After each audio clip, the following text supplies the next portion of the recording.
Have you ever wondered when you go to a private equity firm versus a bank versus the broker community for transaction you require? In this video, I'm going to answer that question for you. You've got to watch this.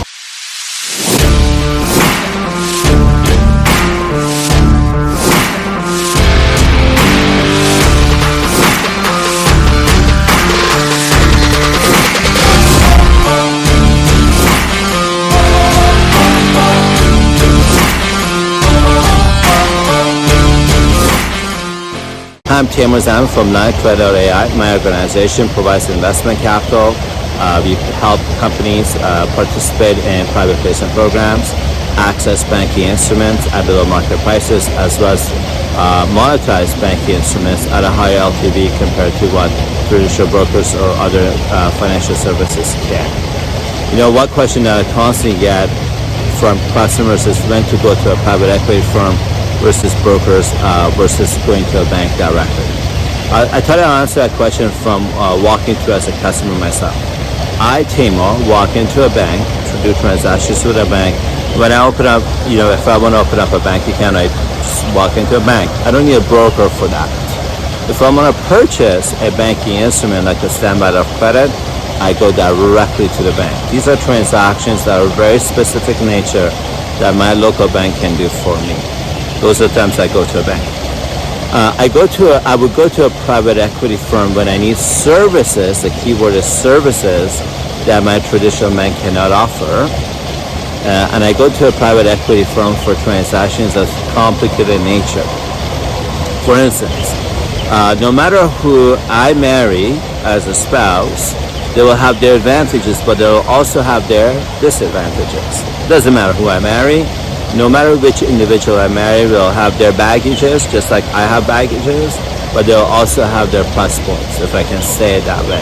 The same thing applies to no matter which bank you work with, no matter which legal jurisdiction or tax jurisdiction you're located in, you will have your own advantages, but you'll also have your own disadvantages.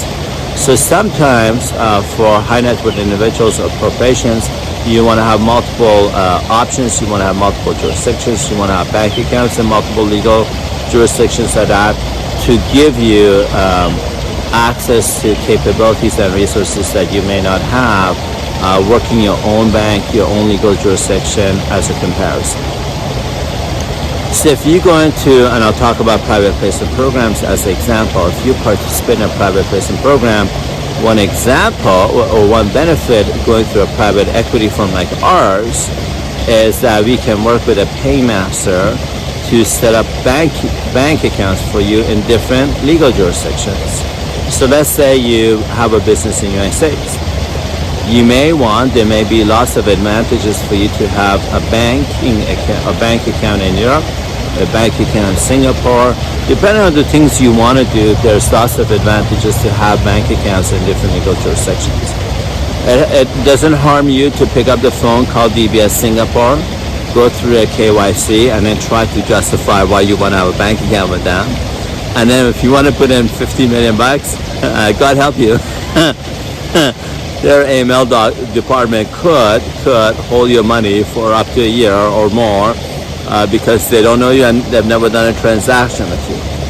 So those are the times when you go to a private equity firm, I feel you'll have an unfair competitive advantage because a private equity firm can help set up accounts for you around the world in different legal jurisdictions that may have benefits to you like that. And that's a service your banker cannot operate or do.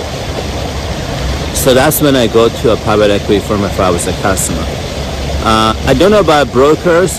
Brokers are probably, if I had to go to a broker or a private equity firm, I'm asking questions like, what relationships do you have that I could take advantage of and benefit from?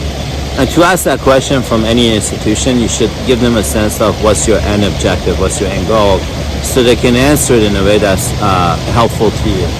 With our organization, like AI as an example, we have relationships with some consultants, as just an example, that do advice two of the major banks in the world, their board of directors.